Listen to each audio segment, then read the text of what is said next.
Hi, everyone. I'm Haley from Haley Happens Fitness, and today I'm being joined with my business partner and leading expert in the diet and nutrition space, Dr. Tony Battaji. I'm going to have Tony give a brief introduction about himself, and then we will get right to the questions. Thank you, Haley.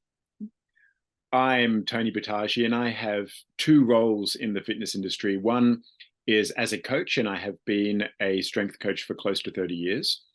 And the other is as an educator and scientist. So I hold a PhD in sports science. And I think these twin roles really blend together really well so that I can provide my clients and my students with the latest scientific information that's based on decades of applying it in the fitness industry.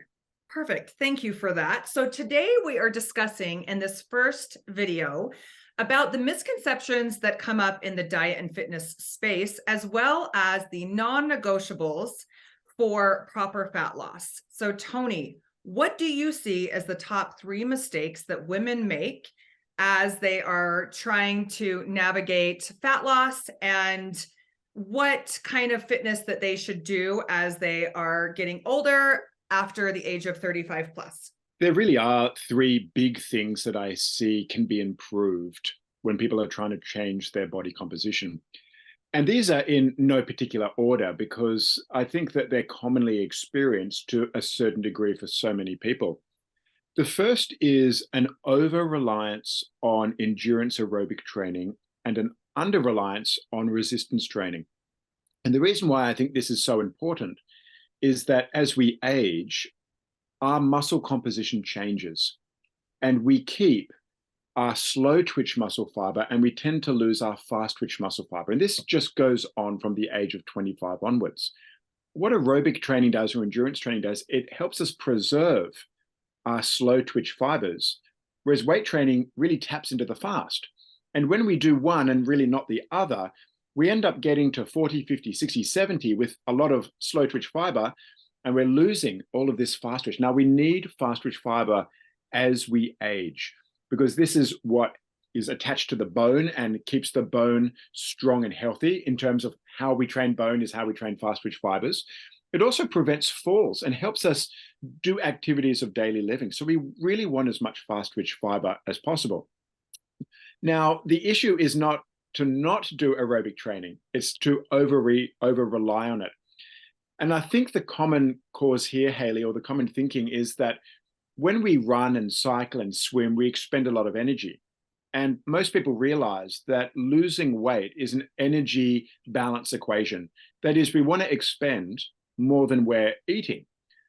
So we naturally think, oh, I need to lose a few pounds, so I'm going to take up running because it expends energy. And that's a good thought process. But what we also need is a thought process that says, I need to protect my muscle mass because we lose it as we age. And we want that going into our older years. So mistake number 1 is an over-reliance on one and not prioritizing the other. Now, very closely related to that is a macronutrient in our diet called protein. So this is the second error that I see, is that we tend to undereat, which is what we need to do to lose body fat, but we tend to also skimp on dietary protein. And the protein-rich foods, which are found in most animal meats, in a lot of dairy, and in legumes, these are often the foods that people reduce in their attempt to eat low fat and low energy. And we need a certain amount of protein in the diet, and not just in the diet, spread across the day, because we can't actually store protein when we're having it in our meal. We take a little bit of it, we send it to the muscle, and then the rest is used for different purposes. So we need to have protein in large enough amounts that talks to our muscle mass to help it from basically being broken down when we're in energy deficit. But we also need to spread that across the day. So error number 2 is just not eating enough protein and not spreading it across the day. The final error, which we're all guilty of, is going too aggressive with an energy deficit. We need to be in energy deficit to lose body fat. But if we go too aggressive, we add a lot of exercise, we don't eat a lot of food, we might intermittently fast and have 1 or 2 meals a day, but we're really bringing down that energy. The body essentially goes into a starvation mode where it shuts down a number of processes that we must have for health and bodily functions. There's a sweet spot for how much energy we should reduce, which will lose body fat but keep your health. And for many times, by adding exercise and under eating, it puts us in the red zone where you don't want to be long term, because you will lose weight, but you'll also penalize your health at the same time. Perfect. Fascinating. So what would you say, we have the 3 mistakes. What would you say the non-negotiables to proper fat loss are? Well, they have to speak to those 3 issues. And number one, it's not that we don't do aerobic exercise. We really must, but we have to appreciate that no one type of exercise has the monopoly on results. Weight training really speaks to our muscle mass and to our bone mineral density, whereas aerobic training really does stimulate the heart and its pumping and distribution of oxygen and blood throughout the body. So we need that. But the premium really has to be placed on weight training. There's only so many things we can do in a week. We're all very busy. So we have to prioritize certain modes of exercise. To my mind, in reading of the science of what weight training does and what goes on when we don't do it, that weight training becomes the primary mode of exercise, which is counterintuitive, because you think, well, I want to expend as much energy as possible.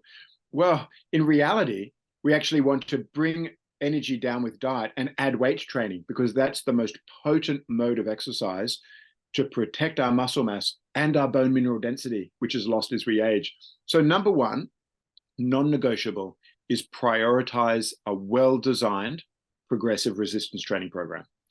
Number two is to establish the protein number for you in terms of grams in a day, and then as best as possible, distribute that across the day. At least breakfast, lunch, dinner, but ideally breakfast, lunch, dinner, and a snack somewhere in there around the training window when the muscle is most receptive to bringing in nutrients. So total amount in the day, and then its even distribution.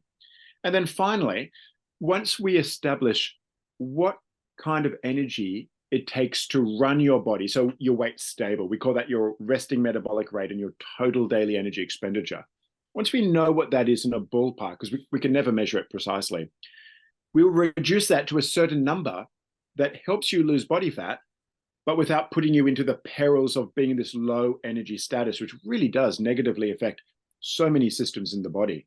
So they, to me, are the non-negotiables: resistance training, dietary protein, and a sweet spot of moderate energy restriction. Yes. And I find that so many women have about 85% of this information, but they're just missing about 15% of what they need to kind of shift to get these results that we're so looking forward to.